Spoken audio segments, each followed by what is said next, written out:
Justin Brownlee maglalaro para sa Meralco Bolts. At Coach Tim Cone idineklara na kung sino ang magiging import ng Ginebra sa PBA Commissioner's Cup. So yan ang ating mga tatalakayin. So putok na nga ngayon ang balitang muling pagbabalik ni Justin Brownlee sa Meralco Bolts para tumulong sa kampanya ng Bolts sa EASL. So bago nga maglaro sa Gilas Pilipinas, etong si Justin Brownlee, maglalaro muna siya sa team ng Meralco Bolts kung saan makakalaban nila ang Ryukyu sa February 11.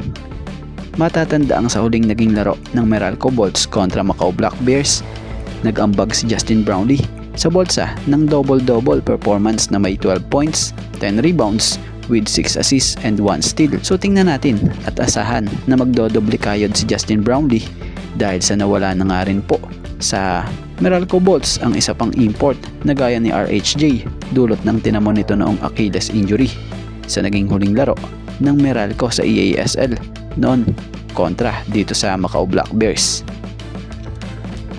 At dito tayo patungkol sa import na gagamitin ng Ginebra next PBA conference sa PBA Commissioner's Cup.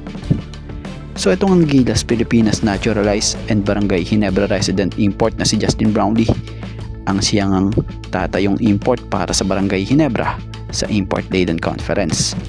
So wala ngang height limit ang PBA Commissioner's Cup, kaya asahan na makakakita nga tayo rito ng mga naglalakihang import na makakabangga ni Justin Brownlee maging ng team.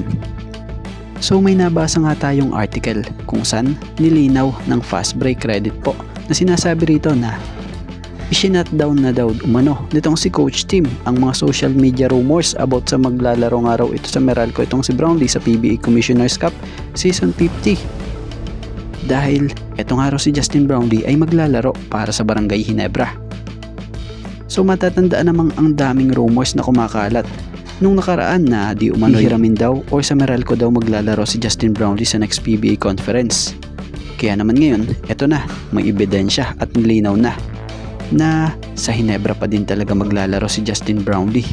At si Justin Brownlee pa nga din po ang nais maging import nitong si Coach Tim para sa Ginebra dahil gusto nila Coach Tim Cone na walang mabago sa lineup para mapanatili nila sa team ang magandang chemistry at katatagan ng team. So nilinaw na walang magbabago sa team except raw sa madaragdag na sila Isaac Goh and Justin Brownlee.